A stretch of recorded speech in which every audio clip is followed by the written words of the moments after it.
Tori, a boy with no talent beyond simple everyday magic, works as a servant in the Adventurers Guild to provide for his ailing younger brother. The only monsters he can handle are weak slimes, which yield only meager stones worth barely enough to survive. Looked down on and mistreated by the other guild members, he quietly endures. One day, while exploring a forgotten cave, he stumbles across a mysterious book that speaks to him. Do you wish to hold a true source of power? From that moment, Tori's destiny shifts. The tale of the powerless boy and his journey to claim the forbidden stone of unmatched magic begins here. The story begins as Tori is being bullied by his guild members in a mountain. They threw slimes at him as he was tied down, all for the sake of getting the slime's monster stone. They enjoyed it as they toyed with him. In this world, magic stones turn into money. The two main sources of income for adventurers in this world are quest completion rewards and exchanging magic stones for money. When you defeat one monster, a magic stone appears from its body. The exchange rates vary depending on the magic stone. A slime's magic stone is worth about 1 copper, which is approximately 500 yen. The guy named Cahal was the leader torturing him. He asked Tori what's up. Is he giving up already? Though struggling, Tori asked if he endures without struggling. Will he keep his promise to give him all the magic stones? Tori is age 16. Occupation is Adventurer Rookie. He is affiliated with Azure Flamewings, and he specializes in life magic. Cahal stuffed the slime in Tori's mouth. So annoying, he commented. I told you not to confirm everything, you errand boy. You really talk too much. Even so, I can't believe a weakling like you is the younger brother of Nail. Tori couldn't refute that fact. Unlike his older brother, he has no talent as an adventurer. That's why he has no choice but to endure. He needs the magic stones. Cahal told his other team member that they've gathered a bit of change, should they head back soon. He then told Tori they should see later. He should untie the ropes himself. He picked up a slime, and told Tori he'd figure out how to untie the rope with his life magic specialty. Tori, worried, asked what about his share of the magic stone. That's not what he promised. Immediately, Cahal stuffed the slime in his mouth, making Tori throw up. What a shame, Cahal commented. Since you threw up just as we agreed, you get no share, Tori argued. You gotta be kidding me, I need money. But, Cahal said to him that if he wants money, why doesn't he sell off some of his self-proclaimed amazing older brother's equipment, since his older brother, who was poisoned, would probably die soon. They laughed as they mocked him, telling him that if he wants to resent someone he should resent his own weakness. Tori was speechless, but his aim now was to get home fast, so he decided to untie the rope. He even washed and dried his clothes in the process. While doing chores, life magic was the only thing he became good at. Thanks to that, he was able to join the town's Adventurers Guild. But life magic is completely useless in combat. His main job is using the magic for chores during camping. Though it's not an easy job, it's more profitable than other jobs. Doing his best like that, he would be able to support his family. Hours later he got home. He paused as he was about to knock on the door since his expression was gloomy. He hid his face and smiled as he opened the door, telling them he's home. His 2 junior siblings came to welcome him. The boy told Tori he is late. He's so hungry. Tori told him to hold on. He'll make dinner right away. He should just wait for a bit. He then asked about their big brother Nail. The girl told him he was doing well. He read a book for her today. He prepared a meal for the two and they started eating. His brother Neil asked how was his quest today. Tori replied, same as always, it was a piece of cake. Neil said to Tori, I am sorry, because of me, I'm putting all the hardship on you. Tori told him to stop apologizing. All he has to think about now is eating a lot and getting better. His older brother Neil was an excellent adventurer who belonged to the Adventurers Guild, White Breaking Spear. After their parents died in an accident 6 years ago, Neil supported the family all by himself. But 3 years ago he encountered a basilisk during a quest accident and was poisoned. His treatment has been prolonged, and the medicine is expensive. Rent, daily food costs, equipment costs, miscellaneous expenses. Even if they live frugally, the savings his brother earned back when he was an adventurer are about to run out. Tori was disappointed. If only he could defeat strong monsters like his brother, he'd be able to get high-value magic stones. His brother, seeing his darkened expression, pulled off his necklace and gave it to Tori. He told Tori it should be worth a little money. Tori was surprised. Why would he want to sell it, he questioned. You said the magic stone necklace was a precious charm given to you by a senior adventurer. He told Tori it's fine. He's sorry he didn't give it to him sooner. He should please go exchange it for money soon. He knows his own body well. He can't go back to being an adventurer anymore. Tori gritted his teeth, told him not to say things like that. Anyway, he told Tori he is giving it to him. The kids came in. They thanked Tori for the meal. The little one said she wants to feed her big brother Neil. Tori left the room. The two started feeding Neil. Tori decided to work hard, unless he can't protect everyone. The next day, Tori was breathing heavily after hunting down a slime. The quest reward alone isn't enough to earn money. That's why on his day off, he goes out hunting alone to get magic stones. But even if he runs around all day long, he can't even defeat 100 slimes, which is an income of just under 100 copper coins. Now he only got 3 magic stones. He definitely needs more money. Suddenly, from above, a girl asked him if the Adhine River is over there. Tori looked up. It was a girl. Age 17. Occupation is adventurer archer. She's affiliated with Azure Flame Wings. She's a ranged squad leader who specializes in wind magic. He was surprised to see her. She asked how did he know her. He told her he's in the same guild as her, the Azure Flame Wings. He then told her his name is Tori. He's the camp liaison. But she wasn't interested in his identity.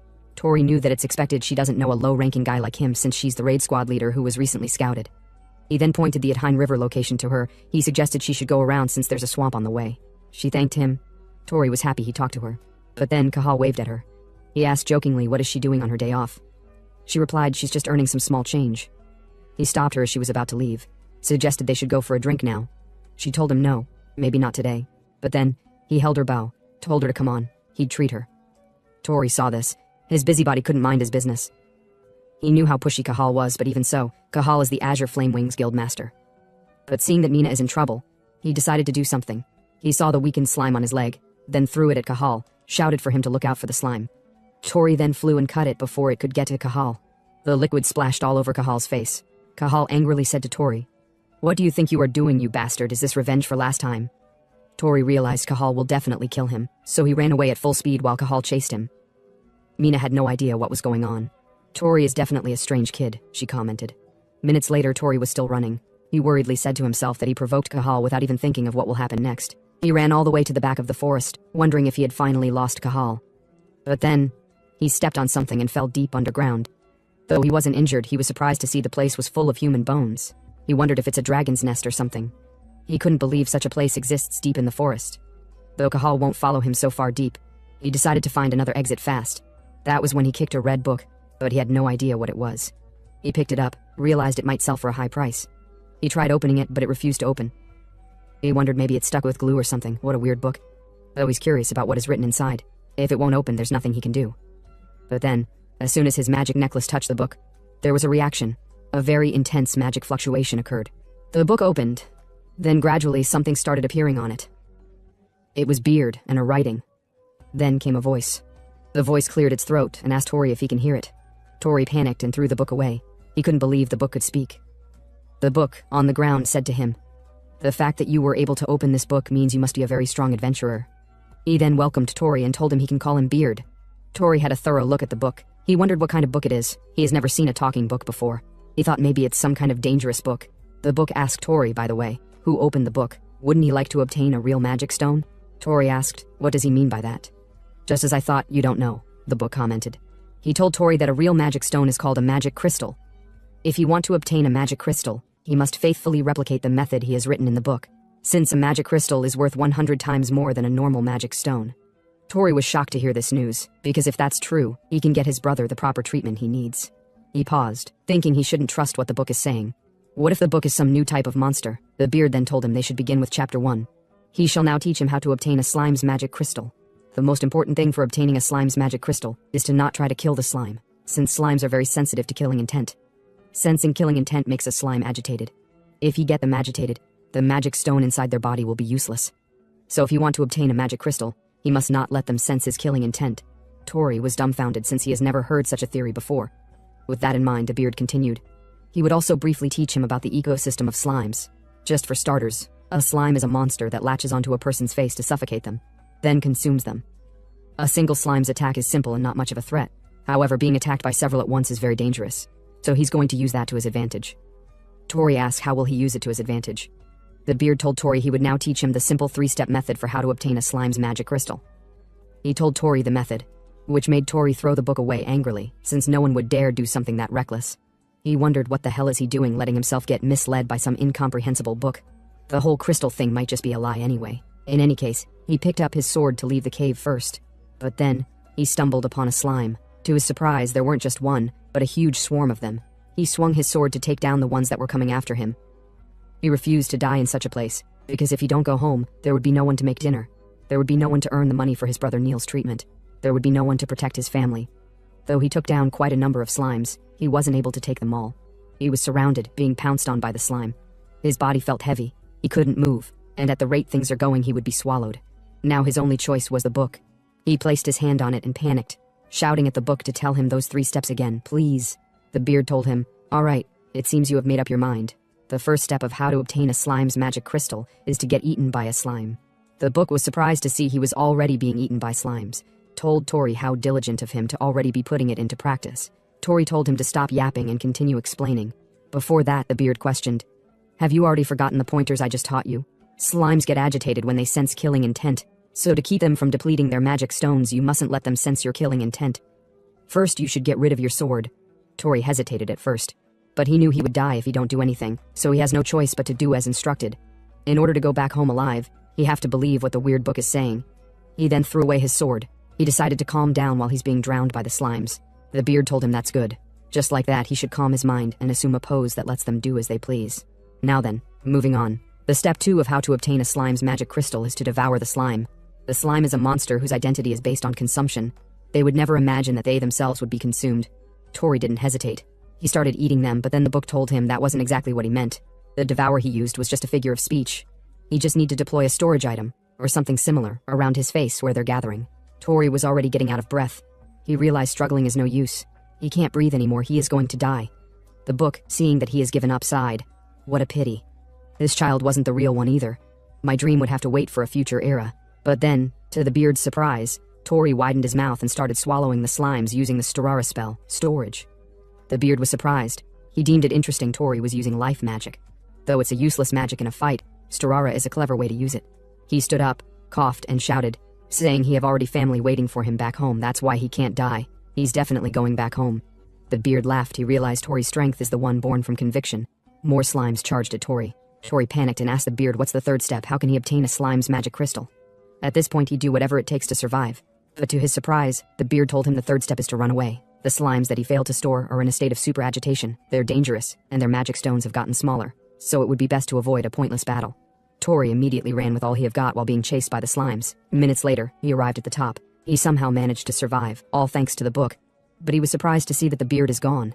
He had no idea what the hell is going on. The book then talked again. Now he shall finally teach him how to acquire the magic stones he stored. The sudden speech startled Tori. The beard continued.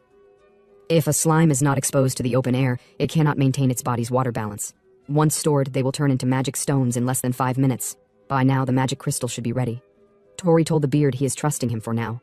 He hoped the slimes won't come out and attack him again. He then released his storage. To his surprise, what came out of it was a big magic crystal.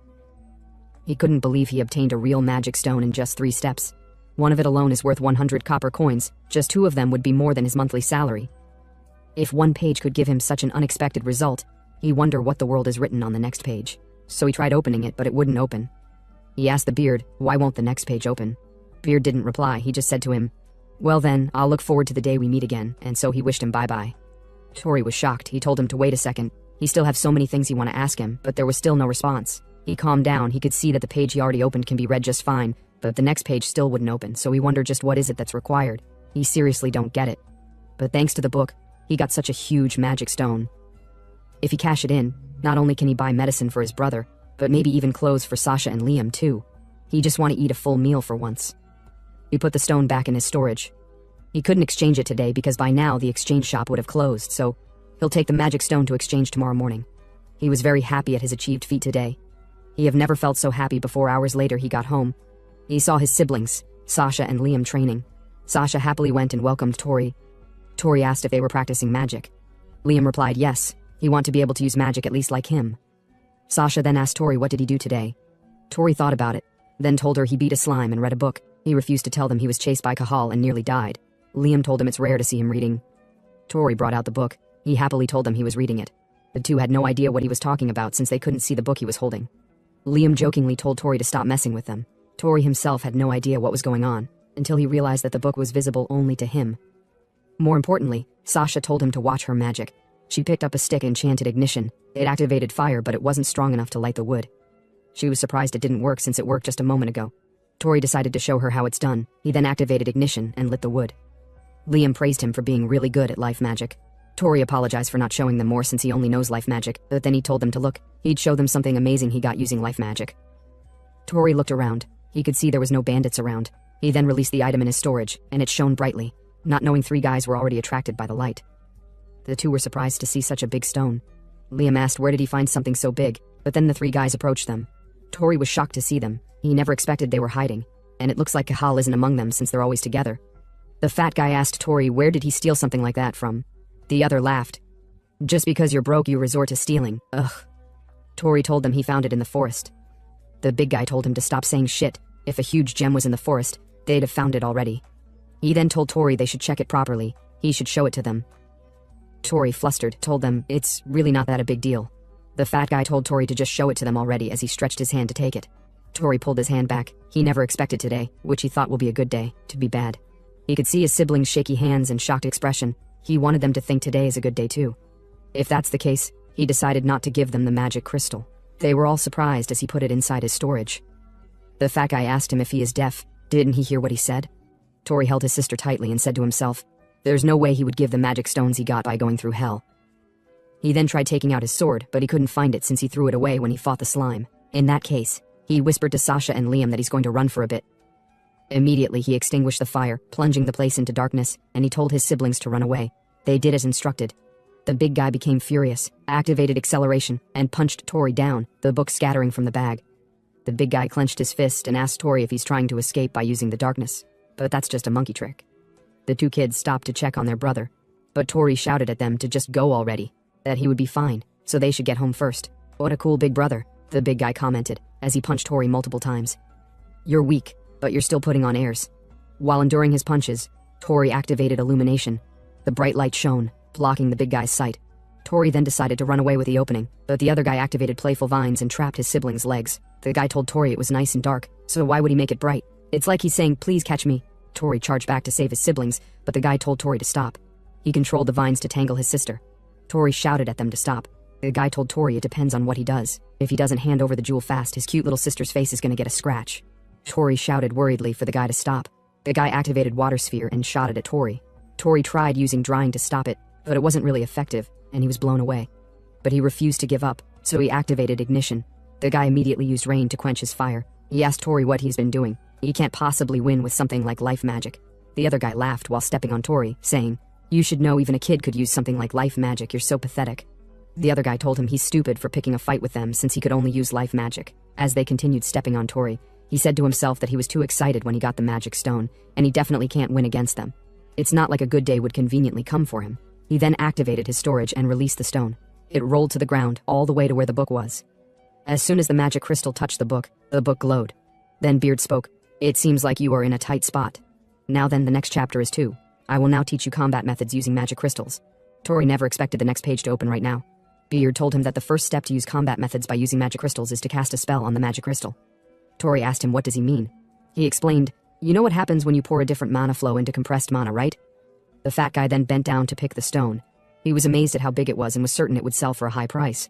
Tori said to himself, just as he thought. For some reason, no one but him can see the book or hear Beard's voice. More importantly, he had no idea what compressed mana was. He wondered if Beard is talking about the magic crystal. Beard told him this isn't the time to be exhausted. If he wants to change the situation now, he'd have no choice but to do what he is told. He then raised his hand to use the combat method he was told. He activated ignition and shot it straight to the magic crystal since the first step was to cast a spell on the magic crystal. Tori sparked the mana crystal with fire. At first, nothing, just silence, a beat of doubt. Then the crystal swallowed the flame whole like it was starving, locking every ember inside. The brute facing him froze, disbelief painted on his face before it warped into raw fury. He didn't understand what Tori had just done, and in true muscle brain fashion, he turned confusion into insults. Beard, unbothered as ever, explained that compressed mana stones don't just store magic, they amplify it, then spit it back out louder. His words hadn't even cooled when the crystal proved him right. It detonated in a blaze that ripped across the ground with a bang that could rattle ribs. The brute was almost swallowed whole, his flesh cooking in real time, while his crew recoiled like they'd just seen their god bleed. Sasha and Liam stood frozen, stunned at their brother. Tori himself? He couldn't even process what he had unleashed. The giant screamed, scorched, and finally dropped the crystal. Too late. The flames already owned him. His men scrambled to smother the fire. Rookie mistake. That blaze wasn't one you could quench. A minute later, their leader collapsed half ash, half corpse. Brutal doesn't even start to cover it. Beard used the moment to lecture, as if the battlefield was his classroom. He told Tori that his own spark was small, but crystals carried compressed oceans of magic from the monsters they came from. He added that a crystal wasn't just a stone, it was alive with energy. Tori's disbelief hung heavy, but Beard wasn't done. He told him to shelve the wonder for later, and handle the 2 bandits now charging him. Those 2 were idiots, rushing flames they couldn't put out, trying to save their smoldering friend like they'd signed up for martyrdom. It ended exactly how anyone would expect. Screams, chaos, and the realization that their giant was gone for good. Their anger twisted into rage aimed straight at Tori. They called him every name under the sun, demanding to know what he had done. But Tori was barely standing, too focused on Sasha and Liam. He thought about saving them, but Beard cut him off again, insisting there was a second step to fighting with a crystal. Step 2, force the enemy to touch it. Tori balked. How was he supposed to make someone willingly grab a flaming death rock? Beard explained the brutal truth. Since Tori poured his mana in, the crystal recognized him as its owner. Anyone else who touched it would be flagged as an enemy and burned alive. Ownership, however, wasn't permanent. Stronger magic could override it. Meaning if the bandits were smart enough, or stupid enough, to hit it with greater power, the crystal would swap sides. Beard hammered it in. Tori's priority wasn't his siblings, but protecting the crystal. Tori clenched his teeth. Easy words from a man with no family to protect. He looked at Sasha and Liam's terrified faces, his heart breaking at the thought of leaving them vulnerable. He thought about Neil, his elder brother, and wondered what Neil would have done. Neil never wavered, never lowered his axe until an enemy was down. That memory stuck. Meanwhile, one of the surviving bandits decided enough was enough. If they couldn't win, they'd at least take the jewel and run. He reached for the crystal, and the stone answered. In a flash, flames tore him apart, ripping through flesh and cloth until he collapsed as ash. Tori froze. Another death. Another monster birthed by the crystal. Beard calmly explained. The crystal would lash out at any unrecognized owner, using the caster's original spell as its defense. It only obeyed whoever embedded their mana first. But Beard's warning followed quick. If an opponent struck it with stronger magic, control would swap instantly. That put Tori in a corner. Beard pushed again. Forget Sasha and Liam, the crystal comes first. Tori snapped. He thought it was madness, to put the stone over blood. He swore he would never choose a gem over his siblings. The last enemy wasn't wasting time. He glared at the stone, torn between fear and ambition. He knew touching it could kill him, but destroying it? That could end this fight. He began casting a spell powerful enough to shatter it. Beard panicked. If the man succeeded, the crystal's ownership would transfer. And then, game over. Tori would be nothing but ash under his own weapon. Beard tried to warn him to think calmly, to calculate, but Tori didn't wait. He moved, faster than anyone expected, and scooped the crystal straight into his hand. The shock on both Beard's face and the bandits was almost comical. Beard asked if Tori wasn't supposed to save his siblings first. Tori had his answer ready. He thought about Neil, about how his brother never backed down, never flinched. And he thought about Beard, who had saved his life already. If Beard told him to trust, he would. He admitted openly that he decided to put his faith in Beard's path, even if it meant throwing himself into the fire. Beard for once grinned wide. That was the spirit. The final step was near. But the last bandit wasn't done. He sneered furious, and redirected his spell, not at Tori, but at Sasha and Liam. He wanted to break Tori by breaking his family. Beard shouted the third step. He told Tori to recall the monster the crystal came from. Tori's mind flashed to the slime they'd slain, the one that dropped the stone. He focused, and the crystal responded. Slime magic formed in his hand, a grotesque but powerful echo of the beast. Beard's grin widened. Tori had potential after all. The bandits' attack streaked towards Sasha and Liam, but Tori countered instantly.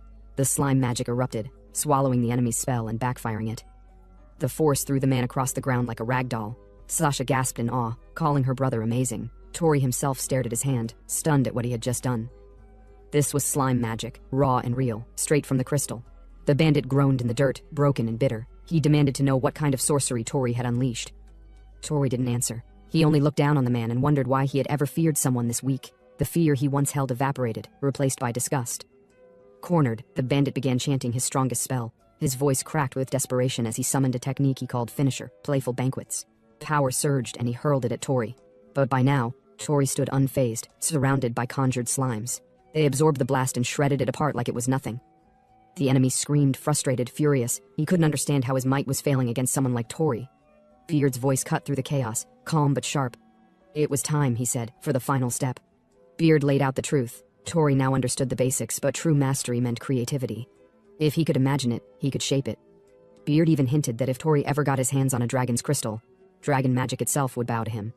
That was the real thrill of a mana stone. Limitless potential disguised as a rock. Beard asked if it wasn't exhilarating. Tori smiled, admitting the thought made his blood run hot. With his confidence high, he turned to the last enemy, declaring it was payback for everything done to Neil and to his family. The bandit, sweating buckets, screamed for mercy, but Tori wasn't feeling generous. His attack came like a flood, tearing through the enemy from every direction until the man crashed unconscious beside his burned comrades. The field was silent. Every opponent lay defeated. For a moment, Tori simply stared. He couldn't believe it. He had won. The boy who had always been bullied, crushed under others' boots, had finally claimed his first real victory. Sasha broke the silence, running into him with a hug. She called him brother with so much pride it almost knocked him down. Tori quickly checked her over, panicked she might be hurt, but she laughed it off and told him she was fine. She even said he looked strong, cool, even during the fight. That hit him harder than any flame. Liam stood behind, still stunned. He asked what magic Tori had just used, pointing out it definitely wasn't life magic. Tori brushed it off, telling him not to worry and thinking inwardly it was better to keep Beard a secret for now. What mattered was that all three of them were alive and heading home together. With the tension broken, Tori smirked and challenged his siblings. Whoever got home last had to do the dishes. Sasha and Liam shouted back that it was unfair, but the playful spark in their eyes said otherwise. Yet before they took off running, Tori stopped and told them not to tell Neil about what happened.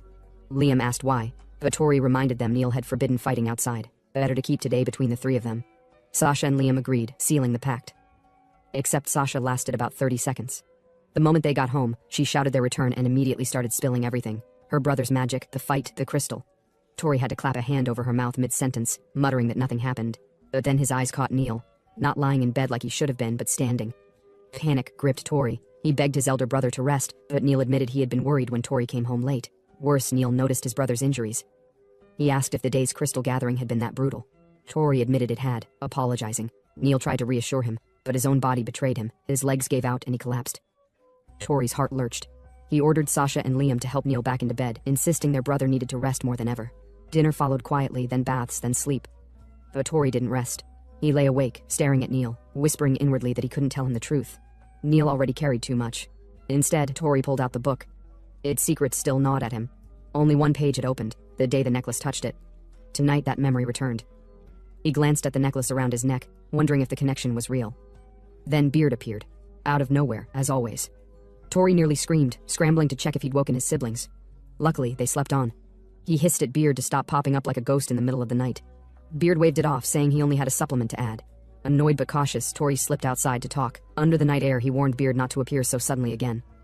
Beard told him not to worry, no one else could see or hear him. Tori snapped back that he still had his own circumstances. Beard's frown deepened. He warned Tori not to lean on him only when it was convenient.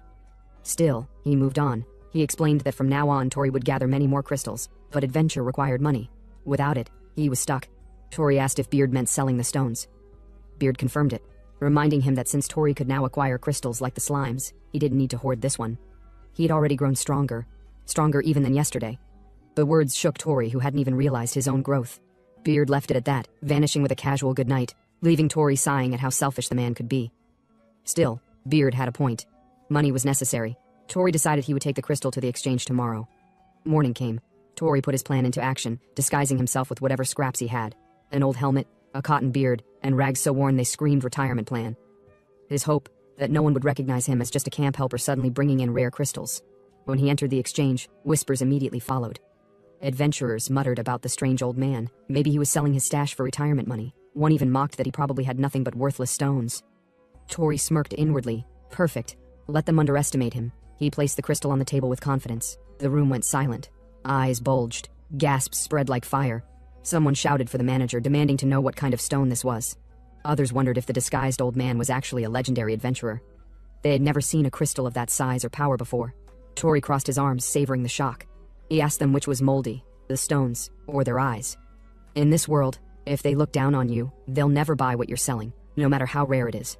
Bluffing. That's the only way to move weight at the exchange. Neil used to say that. And today, Tori proved it true. He handed over the crystal, masked as an old man, and walked out with his payout. Still playing the part until he reached a corner, he stripped the disguise and checked his earnings. His eyes widened. 1 gold coin, his first ever. The child in him cracked through the cool facade, sweat, laughter, disbelief. A gold coin could cover treatment for Neil, rent for the family, food, shoes, clothes. Tonight they would feast. But good things never last. A hand clamped his wrist. The guildmaster. His voice spat venom, demanding to know why scum like Tori held a gold coin. Tori froze, tongue-tied, sweat running. He cursed inwardly, why now of all times? But before the standoff escalated, gone. The coin vanished. Both Tori and the guildmaster spun, stunned. A thief stood smug at the corner, flipping the coin. He mocked them with an old proverb, 2 dogs fight for a bone, the third eats. With a laugh, he called Tori Mr. Careless and vaulted to the rooftops. Vanished. Tori and the guildmaster screamed for the return of the coin, but it was useless. Tori walked home empty, despair gnawing. He cursed Beard for staying silent when it mattered most. No answer, just a dead book. His siblings had expected a feast. Instead, he carried broken pockets and heavier guilt. But as he stepped inside, cheers turned to panic. Sasha and Liam's cries hit him like daggers. Neil's condition had collapsed. Poison relapse. Worse than ever. Neil's face was pale, his body failing. Tori ordered his siblings to watch over him while he sprinted for the doctor. At the clinic, he overheard a familiar voice. The thief. The bastard was here trying to use Tori's stolen gold coin to pay for medicine. Rage flared. Tori lunged, but the thief snatched the coin first. He denied everything. Tori shouted it was his, but the doctor cut in, demanding calm. He asked why Tori had come. Tori begged for medicine. Neil was dying. The doctor's response: no stock. He was out of Dryad's lost seed, the only ingredient that could counter basilisk poison. Supply lines were blocked. Even the thief's request couldn't be fulfilled. Tori's heart sank. No seed, no medicine. Neil wouldn't last. But then, hope. The doctor admitted the seeds grew at the base of the Great Mother Tree in Garuma Forest. A dangerous zone crawling with monsters. Tori didn't care. He declared he would go. The thief stepped in, revealing his name, Clegg. He needed the same medicine for his own brother. He had been to Garuma before. The doctor protested, warning them both. But nothing would stop them. Tori and Clegg struck an uneasy pact, rivals forced into comradeship. They set out. The forest swallowed them in silence. Hours passed, tension thick. Clegg moved fast, taunting Tori to keep up. Tori cursed his speed but remembered his words. His brother's life was on the line too. For the first time, Tori saw himself in his enemy. Two desperate boys running against fate. Finally, they reached it, the Great Mother Tree. Towering, alive, a monument of nature. At its roots, the dryad seeds shimmered. Relief washed over Tori. He rushed forward, shouting they had found it. Clegg called out, warning him to wait. Too late. The seeds shifted. Roots split. Mouths opened. The seeds weren't seeds. They were monsters. Dryads in their true form. Their jaws cracked the air. Tori froze, horror cutting through him. He yelled, stumbling back. But the monster lunged, vines whipping, and in a blink, it swallowed him whole. Tori was swallowed whole by the planda, leaving Clegg in shock. He muttered to himself that this monster was no ordinary plant. It devoured humans and grew endlessly, making it clear why the Dryad's lost seed would not be surrendered so easily. He recalled that the planda's digestion was near instant. Once inside, survival against its corrosive acid was almost impossible. Inside the planda's stomach, Tori found himself surrounded by the stench and slime. He realized in disbelief that he had been eaten in a blink. Panic gnawed at him as acid splattered across his clothes and shoes, burning through them with terrifying ease. Desperately clinging to the slimy stems inside, he tried to resist, but his grip slipped and he plunged deeper into the stomach with a bone-jarring crash. Acid dripped onto his body, searing his skin as he gritted his teeth, certain that he was moments away from dissolving. Then his foot struck something hard. Looking down, he noticed a glowing yellow crystal buried amidst the muck. In shock, he wondered why a magic crystal would be inside a planda, but hope sparked. If such power existed here, perhaps it could be his way out. He fumbled for the magic book, intending to summon the beard. The book slipped from his trembling hands, yet fortune intervened as it fell directly onto the glowing crystal. The impact triggered a burst of energy, scattering the slime and acid in all directions. Tori staggered upright, awestruck and trembling at his narrow escape. From the glow emerged the beard, remarking that a single misstep would have cost Tori his life. The spirit explained that he only answered when a surge of mana connected to a magic crystal was invoked. Next time, Tori should wave such a crystal if he wished to call him forth. Tori frowned, frustrated that such vital knowledge had never been explained earlier, but the beard apologized, assuming Tori already knew. With little time to waste, the beard shifted focus back to their dire reality. He declared that survival depended on obtaining the planda's core magic crystal and announced they would begin the next chapter, the use of magic stones. Meanwhile, outside, Clegg fought desperately against the raging planda. He expected its movement to slow during digestion, yet it only grew more aggressive. He clenched his fists, thinking grimly that without the Dryad's lost seed, his younger brother's life could not be saved. Apologizing inwardly to Tori, he steeled himself. If it meant burning both Tori and the planda to ash, then so be it. Clegg opened his coat, revealing tubes filled with volatile powders. Knowing plant-type monsters were weak to fire, he blended flame hawk powder with slime powder and bomb powder, casting them together into a violent ignition. A torrent of fire engulfed the planda, forcing it to screech and writhe in agony, rolling across the forest floor to extinguish the flames. Surprised, Clegg noted that this creature displayed intelligence beyond instinct, using its body to smother the fire. Yet before he could press the advantage, the planda snapped the branch beneath him and attacked with relentless fury. He evaded as best he could, floating into the air with levitation magic while unleashing spell after spell. In the chaos, he observed a crucial detail. Despite its growth, the planda's biology was unchanged. It had no teeth and remained rooted, just like normal species. Dangerous, but limited. A sudden lash from its branch slammed him into the ground, blood spilling from his mouth. Surrounded, he cursed under his breath, certain he was seconds away from being devoured.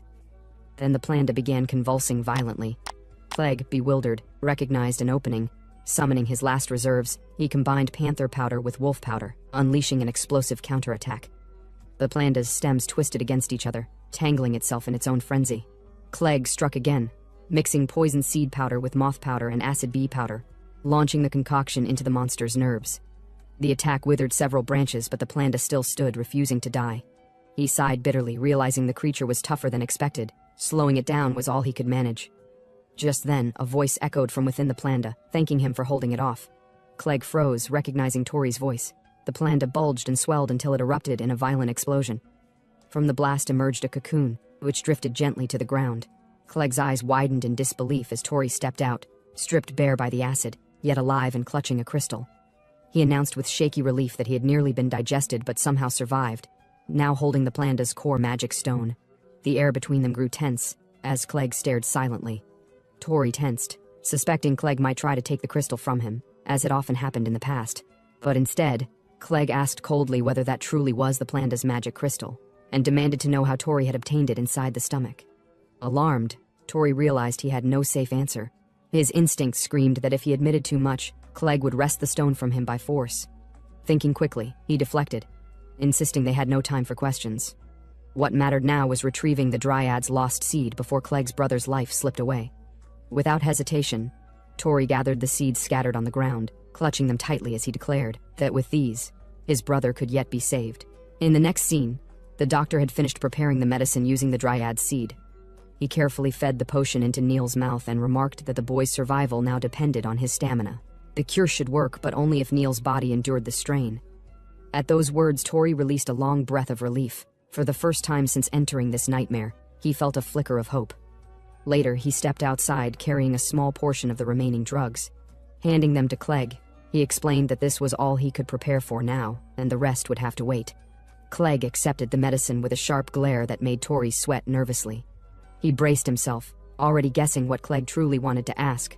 Before the question could come, Tori burst out angrily, warning him not to charge him for the clothes he had borrowed, or attempt to claim more than half the quest reward. He also demanded that Clegg not pry into what had happened inside the planda's stomach. But it was too late. Clegg had already asked. His piercing words cut through, demanding to know what Tori had done in there. Tori froze. It was the question he had been avoiding. He had no way to explain the beard without sounding insane, nor could he reveal the truth without risking the crystal being taken from him. Hours earlier, inside the planda, when the magic book had landed on the crystal, the beard appeared, continuing his cryptic guidance. He declared that Chapter 3 had begun, the proper use of magic crystals. Step 1, the beard said, was to obtain the planda's core crystal, and for that, one had to be swallowed whole. Tori scowled at the cruel joke, pointing out he was already half melted, but the spirit reassured him that survival was possible if he followed instructions quickly. The beard warned him, if they lingered, the acid would consume them. So he gave Step 2, scatter ash throughout the stomach. At first, Tori panicked, wondering how to make ash in such a place, until he noticed the charred bones littering the acidic pit. They were flammable enough if fueled by magic. He lit them with fire spells, but the beard snapped that it was not enough. Acid dripped closer, burning holes through the flesh around them. Time was running out. Then a branch dropped into the planda's gut, swallowed earlier during its battle outside. Seeing this, Tori realized he could burn the wood as well. Flames roared, but still the beard demanded more. In desperation, Tori stripped off his melting clothes and cast them into the fire. They ignited instantly, turning to blackened ash that swirled in the rising heat. The beard nodded in approval. Step 3 was complete. Next came wind. Tori attempted everyday magic, but the weak breeze barely stirred the flames. The beard mocked his pitiful effort before pointing out a nearby crystal lodged in the flesh, the remains of a rockbird. By channeling its power, Tori unleashed flap magic. A hurricane blasted through the chamber, scattering ash across the acidic walls. The beard explained that the ash would neutralize the planda's acidic balance. And indeed, the monster groaned violently, its stomach twitching in agony. At its weakest point, the core crystal emerged, glowing from the center of its body. Tori snatched it in triumph as the beard warned him to escape before the collapse. But escape was not simple. Naked, with only his boxers left, Tori realized his body could not withstand another acid wave. Then a grim thought struck him. The planda's own flesh did not dissolve in its stomach acid. Ripping away strips of tissue, he wrapped himself in its skin, cocooning his body for protection. The chamber convulsed one final time before collapsing completely, crushing everything within. Outside, Clegg continued his assault, unaware of the struggle inside. Then, with a deafening rupture, the planda collapsed. From its remains, a cocoon tumbled to the ground. Tori emerged wrapped in the grotesque skin, clutching the core crystal in his hand. And that was all that happened. Later, when he offered thanks to Clegg for fighting alongside him, the swordsman only stared back with blank eyes, without a word of gratitude. He turned and began to leave. Before disappearing into the forest, he muttered that he knew Tori's name now, but he would never thank him for anything. Much later, the Adventurer Guild finally arrived, too late. They stared at the remains of the planda in disbelief. The subjugation was complete, and someone else had taken the magic crystal. Mina bent down to inspect the corpse, noting the withered state and confirming the core was gone. Then her eyes caught on a scrap of burned fabric. Faint lettering still clung to it, marking it as Neil's trousers. Recognition hit her. This belonged to Tori, the boy from their guild. The realization left her stunned. That child had slain the planda by himself. Late at night, when their house had grown silent and his siblings were deep in sleep, Tori remained awake. He carefully opened his adventurer's storage, the personal space every explorer carried, and brought out the crystals he had collected. The faint glow of magic stones lit the room, their colors scattering across the wooden desk. Among them lay two rare treasures, crystals taken from the planda and from a rock bird. He studied them with excitement, whispering inwardly about their worth. The exchange could pay for his brother's treatment, perhaps even more. But there was a problem. How could he bring them to the guild without being questioned? Last time, Cahal and the others had noticed immediately. If he tried again, suspicion would fall. His gaze shifted toward Neil, lying weak in bed. Could Neil believe the truth if he knew? That beard, a strange entity tied to Tori's book, was aiding him? If Neil accepted it, then maybe the suffering could end. Maybe the costly treatments would no longer weigh them down. Just then, a knock sounded. Tori froze, unsure if it was thief or guest, and cautiously opened the door. Standing outside was Clegg. Tori asked him what he was doing here by this time of the night. Without a word, Clegg tossed something into the room. Tori caught it clumsily and saw that it was a coin, one Clegg had once stolen from him. Returning it was strange enough, but Clegg turned to leave almost immediately. Tori stopped him, insisting he come in. Since he had borrowed Clegg's clothes before, he wanted to return them properly, and at least serve tea, even if quietly. His elder brother was sleeping. While waiting, Clegg's eyes drifted toward Neil's sickly form. The healer's instinct sharpened. He recognized the signs instantly: muscle decay, hair loss, and the hollow wheeze of ruined lungs. He muttered that this was unmistakably the venom of a basilisk. Tori stiffened. To identify poison from a glance felt unreal, but Clegg confirmed it. Monster toxins were merciless. Tori admitted the medicine was helping little by little, but the doctor had already declared a full cure impossible. That was when Clegg spoke words that struck lightning in Tori's heart. If they possessed a basilisk crystal, it could purge the poison completely. He quickly tried to press Clegg for details, but the man had already vanished, leaving only the echo of his voice. Now restless, Tori sat cross-legged by Neil's side, flipping through the ancient tome he carried. The book had begun to show new pages, an encyclopedia of crystals, cataloging those he already possessed: slime, planda, rockbird. His mind raced. Could it be evolving with him?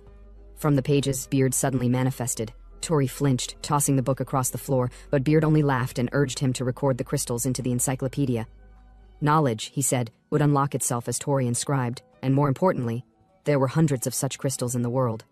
Beard wanted him to gather them all, and said he would share all his knowledge with him. And their interest aligns since he knows that Tori wants to cure his elder brother's illness. Tori resisted, calling it a deal fit for the devil. Why him, when the Azure Guild was full of seasoned warriors far stronger than he? Beard sighed and told him that he did not yet realize his own value. Before he could reveal Tori's true identity, the ground began to tremble violently. Outside, the city walls shook, flames lit the horizon, and when Tori rushed to the window, his heart stopped. Towering above the rooftops was a monster straight from his nightmares, the same Calamity-class beast that had cursed Neil's body years ago. A basilisk. Beard's voice turned grim. Their paths had aligned, after all. If Tori truly wished to cure Neil, then the only choice was clear. With resolve hardening in his chest, Tori tightened his grip on the book. He declared that he would take the basilisk's crystal for himself, and told Beard to lend him his power. Beard gave a grim nod, his form flickering with arcane glow, and said it was time. Together they would move into the next chapter, the art of obtaining a basilisk's magic crystal. Chaos consumed the town as the basilisk rampaged through the streets. Citizens fled in every direction, screaming as rubble and debris crashed down. Among them, a young boy searched desperately for his mother, tears streaming down his face. His cries were drowned by the sound of collapsing stone, until a massive boulder fell from above, threatening to crush him where he stood. At the last moment, a shadow leapt in. With a thunderous smash of his warhammer, the rock was shattered into fragments. The boy looked up to see a towering man standing before him. He reassured the child, then guided him back into the arms of his frantic mother. She wept, clutching her son tightly, thanking the savior with trembling words. He simply told her to reach the high ground where the rescue teams waited. The boy asked who their savior was, and the mother explained. This was Angus, the guild master of White-Breaking Spear, known as the Black Iron Rabid Dog. At 37, he was already a legend, an adventurer whose specialty was sheer striking force. Angus surveyed the battlefield with grim determination. Even the smallest creatures were fleeing before the basilisk's presence, but he vowed to hold the line. Planting his warhammer, he invoked his defensive art, black iron stone, conjuring a wall of hardened earth and sending it crashing against the basilisk. The impact forced the monster back several meters, its hiss echoing like venom through the night. Angus roared inwardly that today he would settle the score for Neil, his former comrade who had fallen victim to this very poison. From the rooftops, members of his guild loosed volleys of arrows, pelting the basilisk from above. Yet its scales deflected the strikes with ease. A guildsman shouted that their efforts were futile, but Angus barked back that persistence mattered. One strike in 10,000 was still progress, and White-Breaking Spear would keep hammering until the enemy broke. At that moment, a crushing weight pinned the basilisk to the ground. Cahal had arrived, invoking his art of gravity magic. Angus grinned, recognizing the technique. Moments later, Mina followed, her arrows glowing with stormlight, piercing into the basilisk's hide and leaving burns along its scales. Their arrival marked the entrance of the Azure Guild. Angus welcomed them with a smile, declaring that their combined strength would drive the monster back. Cahal called their appearance a star's entrance, while Mina focused her strikes with deadly precision. Soon after, explosions rang out across the battlefield. Clegg had joined the fight, hurling alchemical bombs that scorched the basilisk's side. Angus nodded in approval, remarking that their forces were now united. Just then, Cahal said that he would like to commend everyone's attacks on the monster up till now, but it's obvious that they hadn't dealt enough damage to the monster, because the basilisk is still standing. From the sidelines, civilians began to cheer. With White-Breaking Spear and the Azure Guild both present, hope surged through the crowd. They cried out Mina's name, hailed Angus as their shield, and placed their trust in the heroes before them. Yet Cahal frowned. Why was no one calling his name, even though he was the Azure Guild's master? He shook it off, deciding that recognition was meaningless compared to results. What mattered was finishing the fight. Together, the guilds unleashed a relentless assault, pushing the basilisk back with strikes, arrows, and magic. But the beast's resilience was terrifying. Despite wounds, its venom spread through the air, poisoning everything in reach. Meanwhile, Tori ran through the ruins, determined to reach the battlefield. But a doctor stopped him, begging for help. Beneath the rubble lay a victim pinned and slowly succumbing to the poison. Though desperate to join the battle, Tori could not ignore the plea. With the doctor, he freed the man and carried him to safety, only to learn that dozens more had already been poisoned by the basilisk's venom. The realization struck him like lightning. This was not only Neil's suffering, the entire town was now at risk of collapse under the same plague. His heart clenched, the poison was spreading, but so was his resolve. From deep within the magic book, Beard spoke, asking if he was ready. Tori's hands trembled, but he clenched them into fists. His answer was firm. He would defeat the basilisk, take its crystal, and cure them all.